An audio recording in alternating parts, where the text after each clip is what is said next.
원장님, 바르는 콜라겐, 먹는 콜라겐, 그리고 주사 콜라겐이 있잖아요. 가장 효과적인 건 뭐예요? 족발? 원장님, 제가 요새 콜라겐 하니까 저도 콜라겐 먹는 콜라겐을 시작했거든요. 근데 이 콜라겐이 도대체 어떻게 좋은 거예요? 콜라겐이라는 게 원래 우리 몸에 있는 단백질 주요 성분 중에 하나인데, 뼈에도 있고 연골에도 있고 뭐 각 장기에 뭐 막에도 있고 뭐 안구에도 있고 곳곳에 없는 데가 없는 주 성분 중에 하나예요. 특히 피부에서는 우리 피부 표피 있고 진피 있잖아요. 그 진피의 90%를 차지하고 있는 게 콜라겐이에요. 그 정도로 되게 많고 중요한 역할을 해요. 탄력을 담당하고 있는 게 콜라겐이에요. 근데 문제는 피부의 탄력을 담당하는 그 콜라겐이 노화가 되면서, 우리가 20세를 넘어가면 이제 노화가 진행이 되는데 매년 1%씩 감소를 한단 말이에요. 그럼 피부에 이제 탄력이 점점 떨어지는 거지. 그럼 콜라겐이 부족해서 우리가 늙는 거예요? 콜라겐뿐만이 아니라 여러 가지 재생 능력이 점점 떨어지니까 피부 노화가 되는 거지. 원장님, 근데 저는 먹는 콜라겐을 하고 있잖아요. 근데 이게 진짜 먹는 게 효과가 있어요? 우리가 그 막 바르기도 하고 먹기도 하고 콜라겐을 섭취를 하잖아. 일단 먹잖아. 그럼 그 콜라겐이 우리 몸 안에 내가 원하는 곳으로 이게 쫙 가는 게 아니라 다 분해를 시켜요. 단백질대로, 탄수화물대로, 지방대로 그거를 다 분해시켜요. 그 잘게 부서진 그 재료들이 몸 안에 흡수가 돼서 다시 몸 안으로 쫙 퍼지는 거지. 콜라겐을 합성하는 우리 몸에 공장들이 있어요. 피부에도 콜라겐을 합성하는 애들이 있고 그런 애들이 그 재료를 받아다가 다시 만들어서 우리 몸 안에 콜라겐이 채워지는 거야. 콜라겐 먹었다 이게 콜라겐이 쫙 가는 게 아니라 그걸 다 일단 분해, 쪼개. 그 다음에 그걸 다시 갖다 쓰는 거지. 그래서 그 재료로서의 도움이 될 수는 있어도 먹는 콜라겐이 거기로 간다는 건 아니에요. 그리고 플러스 콜라겐을 있는 데가 뭐 관절에도 있고 머리카락에도 있고 뭐 손톱 발톱 뭐 다양하게 있다 그랬잖아. 그러면 뭐 어디 피부에만 가겠어? 거기에 다 퍼지겠지. 진짜 효과는 미미한 거네요. 미미한 거야. 직접적인 효과는 아니지만 건강 보조식품이잖아요. 보조를 해주는 거야. 효과가 있으면 약이었겠지. 아마 그래서 식약처에서도 당연히 허가를 해줬겠지. 그래서 안 먹는 것보다는 당연히 도움은 되는데 기대하는 것만큼의 효과는 아니다. 제가 콜라겐 살 때 막 검색을 해봤는데 뭐 나노, 저분자, GPH 막 이런 어려운 용어들이 너무 많았는데 이게 다 뭔 말이에요? 그거를 몸 안에서 와가지고 다 잘게 부순 다음에 흡수가 된다 그랬잖아.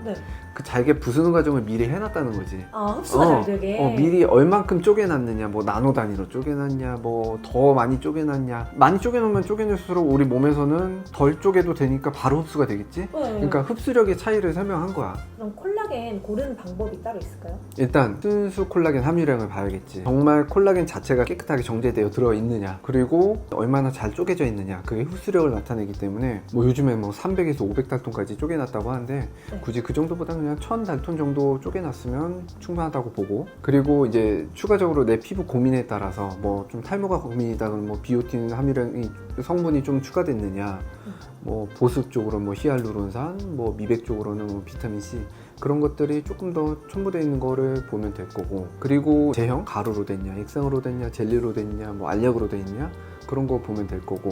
그럼 콜라겐이 비쌀수록 더 효과가 있는 게 맞아요? 그렇진 않아요. 비싼 이유가 콜라겐 되게 많잖아, 종류. 그 중에서도 뭔가 막 식약처에서 인정받은 뭐 건강기능식품, 뭐 콜라겐, 그런 것들이 좀 비싼 편이고, 그래서 또 사람들이 비싸다고 좋다고 생각할 수 있으나 사실 실제적으로는 효과의 차이는 그렇게 없다.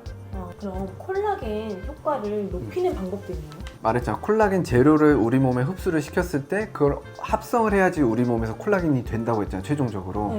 그러면 그 합성을 잘하게끔 도와주는 방법들이 있겠지. 비타민 C 같은 경우는 콜라겐 합성을 도와주는 물질이에요. 그래서 비타민 C를 같이 섭취해 주는 것도 도움이 될 거고, 그리고 충분한 영양과 수면. 우리가 음식을 충분히 섭취하지 않았는데 콜라겐만 먹는다고 해서 콜라겐으로 가는 게 아니라, 음식이 섭취가 잘 안 됐어, 영양이 부실해, 그럼 콜라겐을 먹으면 그 단백질 자체로서 더 필요한 곳으로 먼저 가겠지. 콜라겐 쪽으로 가는 게 아니라.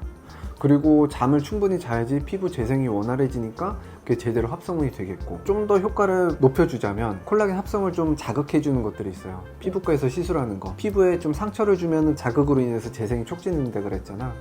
뭐 스킨 부스터, 아니면 뭐 레이저, 아니면 리프팅, 뭐 초음파, 고주파, 그런 것들로 피부를 자극을 줬을 때 콜라겐 합성이 이제 자극이 되면서 취했던 콜라겐이 쫙 빨아들여서 재생이 더 많이 되겠지.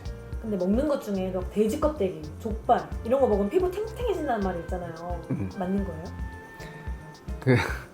콜라겐을 물론 많아. 돼지 껍데기도 많고 족발 당연히 많지요. 당연히 많지. 근데 말했잖아. 그걸 먹는다고 해서 콜라겐으로 가는 게 아니라 그걸 다 쪼갠다니까. 그러면 우린 그냥 그 단백질 자체로서 그냥 먹는 거야. 곡물성 콜라겐은 되게 분자량이 커가지고 쉽게 흡수가 되지도 않을 뿐더러 그걸 쪼개는데 더 시간도 많이 걸리고 잘 쪼개지지도 않고 잘 흡수가 되진 않아. 그냥 맛있어서 먹는 거고 단백질로서 섭취를 하는 거야. 바르는 콜라겐이 있잖아요. 이거는 효과가 있는 건가요? 첫 번째, 걔네가 쫙 흡수가 되진 않아요. 그 흡수된 게 진짜 진피증으로 가가지고 콜라겐으로 쫙 퍼지지도 않아. 그냥 피부에 바르는 콜라겐은 그 자체로 그냥 보습의 기능밖에 안 돼요. 그래서 우리가 먹고 바르고 하는 그 콜라겐들이 우리 피부층으로 가서 탄력을 만들어주는 게 아니에요.